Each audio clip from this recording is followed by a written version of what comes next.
এই মেশিন প্রতিদিন ডিম পাড়া মুরগিদেরকে পরীক্ষা করে। যখন সে এমন মুরগি দেখে যে আজকে ডিম দেয়নি, তো লাল বাতি জ্বলতে থাকে আর ওই মুরগিকে জবাই করার জন্য পাঠিয়ে দেয়। যখন এই মুরগির সময় আসে তো সে ঘাবড়ে যায়, কারণ সে আজকে ডিম দেয়নি। কিন্তু যখনই তার পরীক্ষা হতে নেয়, মেশিন বন্ধ হয়ে যায়, কারণ সময় শেষ হয়ে গিয়েছিল।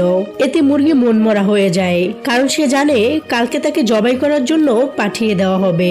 নিজের বন্ধুকে দুঃখী দেখে কিছু মুরগি তাকে সাহায্য করার সিদ্ধান্ত নেয়। তারা রাত হতেই নিজেদের কাজে লেগে পড়ে। একটি মুরগি পাথর দিয়ে ডিম বানায়।